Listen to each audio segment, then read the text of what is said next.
Given how much I loved season 1 of Good Omens, I was always going to watch season 2, and I knew ever since I found out that Liz Carr was playing one of the angels that I was going to talk about it on this channel. What I didn't know was just how fucking queer this season was going to be. Oh my god.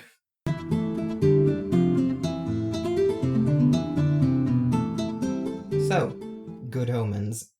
Because of the corner of the internet that I exist in, it's one of those properties that I feel like everyone knows, right? But on the off chance you're like me and watch videos about media properties you might never even have heard of semi-regularly just because, here's the rundown.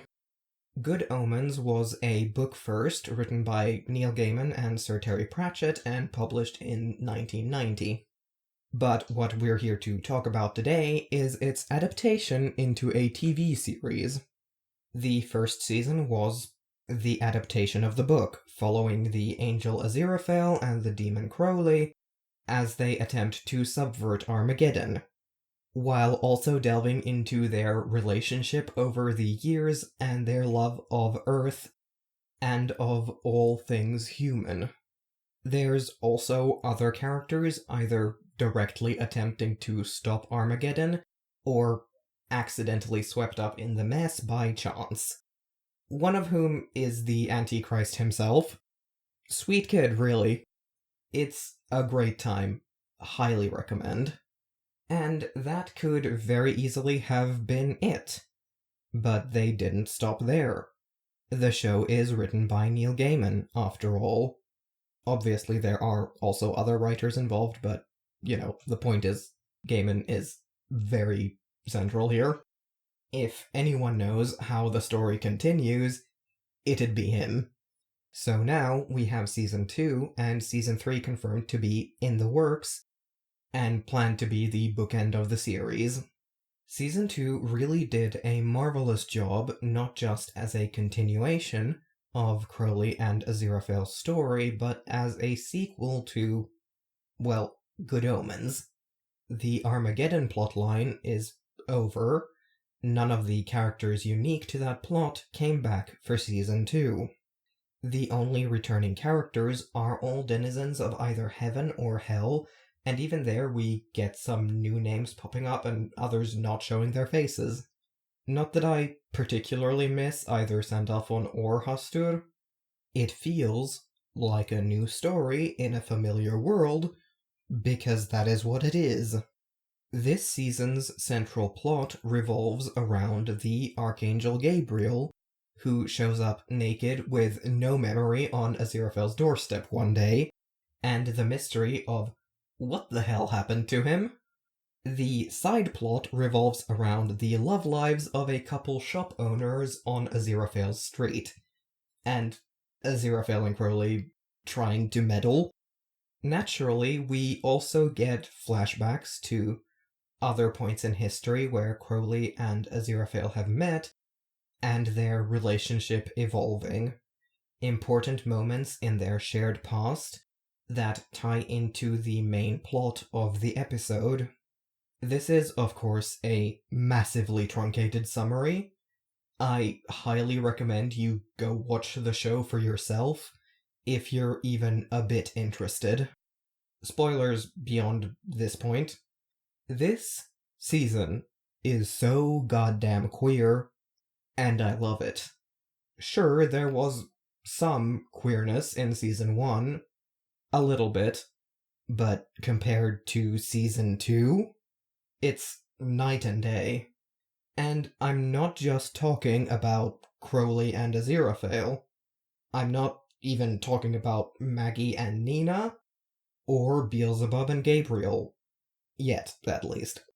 Though I will say it was absolutely wild watching episode 6 and slowly coming to the realization that ineffable bureaucracy was actually canon. That's one of those ships that, in the wake of Season 1, got firmly slotted in my mind as fun, but the show's never gonna actually do it. And now, look where we are. Anyway, I'm talking about the dozens of tiny ways that queerness shows up in the world in general, and no one bats an eye at it. For starters, we have the continued gender ambiguity and or gender fuckery of angels and demons in general. Beelzebub and Muriel, a new character introduced this season, are both referred to with they-them pronouns. Characters like Michael, Uriel, and Dagon, who, granted, all showed up in Season 1, are all more on the femme side of the spectrum despite their theological counterparts being masculine. The show uses they-them pronouns for God. And Crowley actually says this. You're a good lad. Not actually, either. Which just puts a smile on my face, really. But of course, it's not just the forces of heaven and hell who are queer. We have little nods all over the place among the humans too. Things like Enon kind of flirting with Aziraphale, which is doubly hilarious when you realize he's played by Ty Tennant, aka David Tennant's son. There's that super gruff macho dude in Edinburgh, casually admitting he's got Grindr on his phone. And, of course, that one shopkeeper and his non-binary or gender non-conforming spouse. This kind of casual background representation is one of the things I've come to appreciate more and more as we see more of it around. It just serves so well to affirm queerness as something normal and pulls me into the world that much more. This season has queerness at center stage too, though. Maggie and Nina are a pair of shopkeepers, both sapphic. Maggie's in love with Nina, but Nina starts the season already in a relationship with someone else. However, her girlfriend is, toxic as all hell. We never see Lindsay on screen, but we don't have to. Her effect on Nina is suffocatingly obvious without ever putting a face to the name. Of course, part of Maggie and Nina's storyline is Aziraphale and Crowley trying to play matchmaker, which they, well, Crowley, because Aziraphale was out at the time, but still, get deservedly chewed out for. You and your partner have been messing about in our lives. We're not a game. We're real people. You can't just pair us up for your amusement. Also, both of these women seem kind of immune to miracles, and I really want to know what's going on with that. They end the season on the understanding that Nina is not in a healthy place to get into a new relationship right now, having just been dumped by a really horrid ex. But also with the hope that maybe there is a future for them, once Nina's taken the time to heal. When I'm ready, I hope she'll be there, but there isn't any guarantee. There is. You're not helping, Angel. Personally, I love their story a lot. As much as I love when we get our turn at saccharine Hallmark-style romances, I also like it when media takes the time to give us queer romances that are messy and imperfect and human. Also, Maggie and Nina's communication, wonderful, so healthy, I love that for them. I know a certain pair of walnuts who could learn a thing or two from them, but I'm not talking about them yet. Because I have to talk about Gabriel and Beelzebub.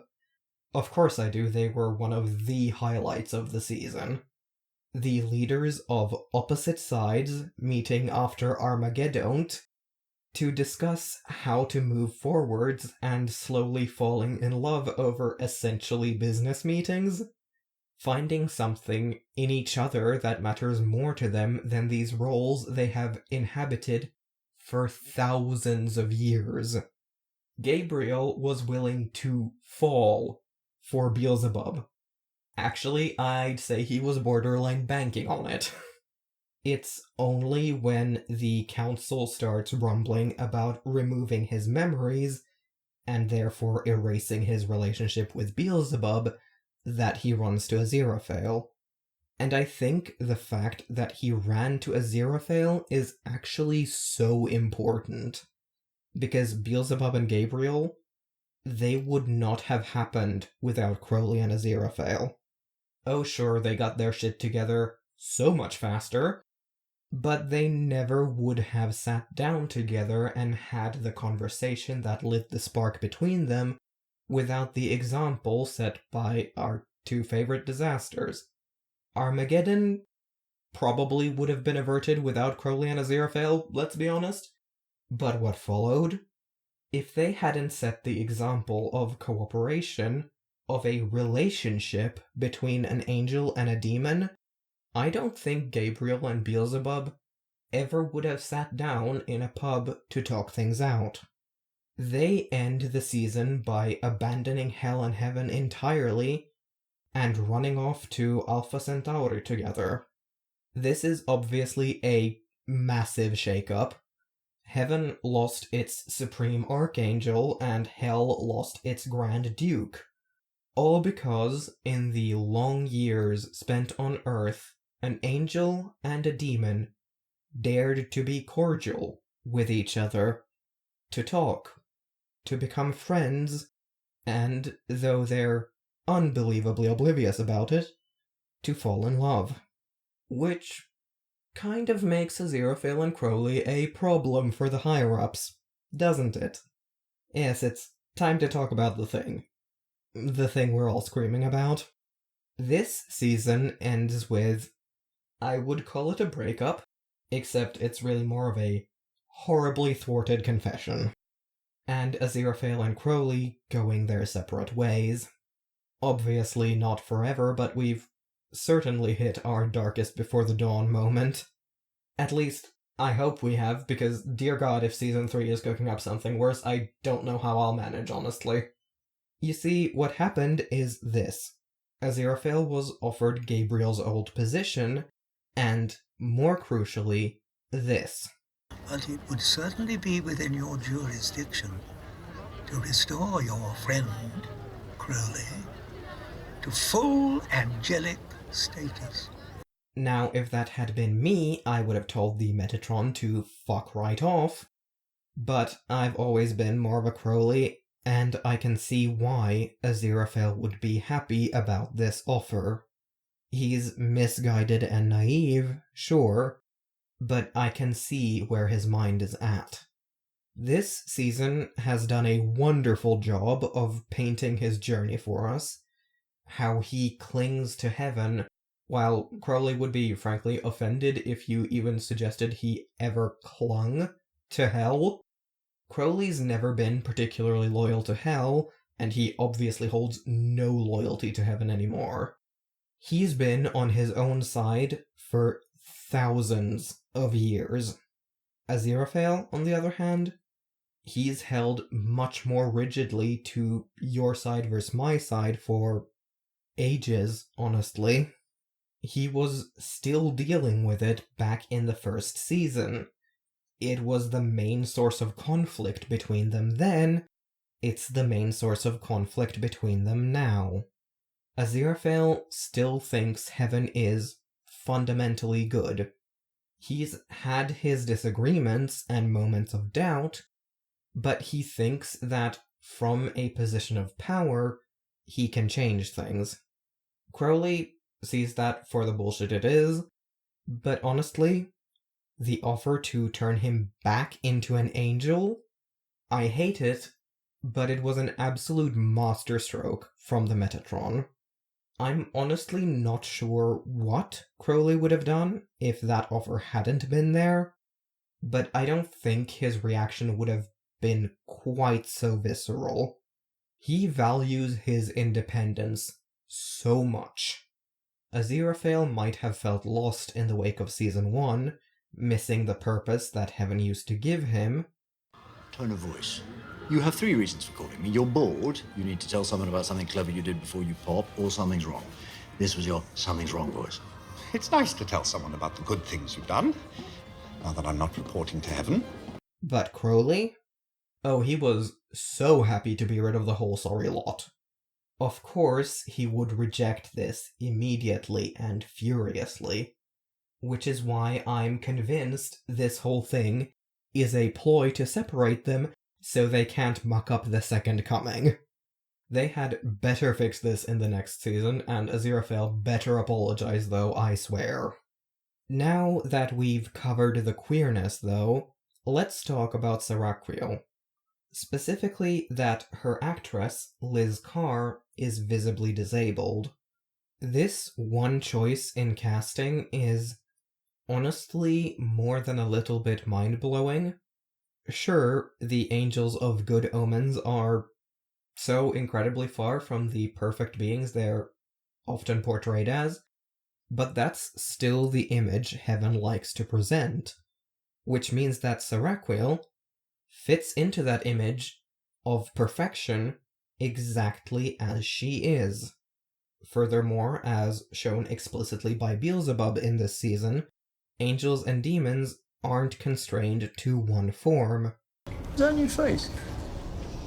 Well, this old thing. I've had it for ages. I wouldn't be quite so shocked by this, though, if it weren't for the wider cultural context. Because, well, Christianity kind of has an ableism problem, doesn't it? I won't speak on Judaism or Islam, mostly because I don't know enough about them. I have to imagine there's ableism in those communities too, because it's kind of everywhere, but I don't know about what theological roots it might have. As an example, I love Pentatonix's rendition of Mary Did You Know as much as the next person. I'm not even religiously Christian, and I still find it to be genuinely haunting and beautiful. But I'll also always cringe when the song gets to a certain portion of the lyrics. And that's hardly the only place in which you'll encounter that kind of language. Amazing Grace comes to mind. Hell, it's in the Bible. This idea that disability is a burden and something to be healed is deeply rooted in the church. Even more insidious is the idea that if you have enough faith, if you're good enough, God will heal you. That line of logic is what gave us the faith healers. There are very few people I truly despise in this life, Andrew Wakefield being one of them. Faith healers? They're up there. I do not give a single solitary shit if someone truly believes they have the power to cure people through prayer or the laying on of hands, or if they're aware that they're scamming the entire congregation. Your religious freedom does not give you the right to hurt other people, and that is fundamentally what these people are doing. That is why a disabled angel is honestly kind of revolutionary. In the context of Good Omens, Saracriel is a being projecting an aura of divine perfection, and she's disabled. These facts coexist without anyone even thinking to question it. At the end of the day, the fact that heaven's perfection is a facade doesn't matter because, as I already said, no one in her place of work comments on her appearance or her chair. She also points out how inaccessible Aziraphale's bookshop is by miracling herself a ramp to get into it. Not that I'm exactly surprised he doesn't have one, given he doesn't actually want to sell any books and the building is old. These kinds of buildings are almost never accessible, and if they are, it's because someone has gone out of their way to retrofit them. I really hope we get to see more of her next season, especially considering she apparently knew and worked with Crowley before he fell, and seemed a bit more sympathetic than some of the other more senior angels towards the end of the season. I'm curious to see where they go with her character. So, in conclusion, Good Omens 2 is a fantastic sequel, wonderfully queer, and even has some real neat things to say about disability, albeit in a subtle way. Thanks for watching this video. If you liked it, consider liking it and maybe subscribing. A massive thank you to the Entmoot Pastel Pink Firefox. I will be back here on an upcoming Thursday. Bye.